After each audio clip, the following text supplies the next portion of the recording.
SSMB 29 గురించి మాట్లాడుకున్నాం. Update అనేది వచ్చిందనమాట. సో ఇక్కడ నేను స్క్రీన్ షాట్ చూపిస్తాను అనమాట. ఆ స్క్రీన్ షాట్ ఒకసారి చూడండి. రాజమౌళితో తెరకెక్కనుందనమాట. సో ఈ మూవీ అనేది భారీ బడ్జెట్తో 2 పార్ట్లుగా తీస్తున్నారనమాట. మూవీ అనేది మన మహేష్ బాబు ఫ్యాన్స్కి అయితే ఒక పండగలాగే అనేది చెప్పుకోవచ్చు అనమాట. సో మహేష్ బాబు ట్విట్టర్లో ఒక ట్వీట్ అనేది చేయడం జరిగింది.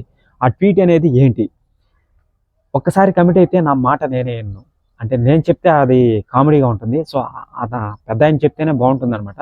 సో ఇక్కడ పాయింట్ ఏంటంటే, ఆ మాటకి మళ్ళీ వచ్చి ప్రియాంక చోప్రా హీరోయిన్నా లేకపోతే అదర్ సైడ్ క్యారెక్టరా అని చెప్పి అర్థం కావట్లేదండి.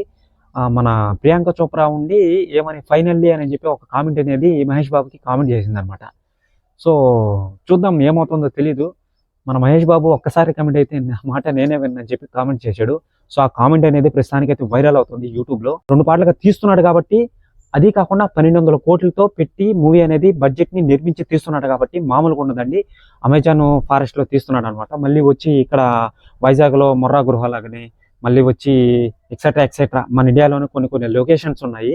ఆ లొకేషన్స్ అనేటివి కూడా తీస్తున్నారు అనమాట. సో ఇంటర్వెల్ ముందు ఒక సీన్ అనేది లీక్ అయిందండి. అంటే తీయలేదు, ఒక సీన్ అనేది లీక్ అయింది, విమర్శలు వచ్చాయి. అది నిజమో అబద్ధమో నాకైతే తెలీదు, నేను నిజమే అనుకుంటున్నాను.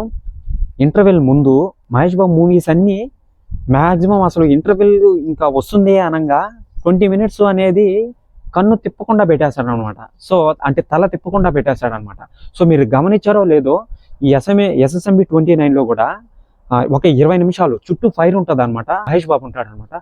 సో మహేష్ బాబు మధ్యలో ఉండి ఇంకా ఏదో ఉందన్నమాట, ఒక సీన్ అనేది ఫైట్ అనేది ఉందన్నమాట. అది జంతువులతోనో మరి మనుషులతోనో తెలియట్లేదు.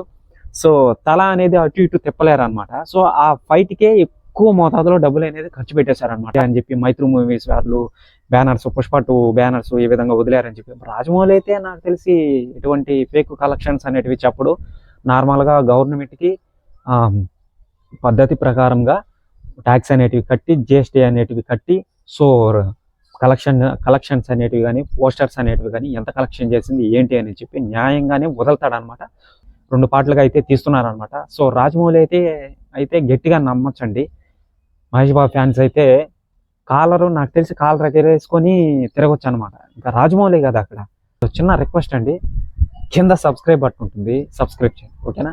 అది విషయం అనమాట. మీకు ప్రతి అప్డేట్ని వీడియో పరంగా అందిస్తాను అనమాట, ఓకేనా? బాయ్.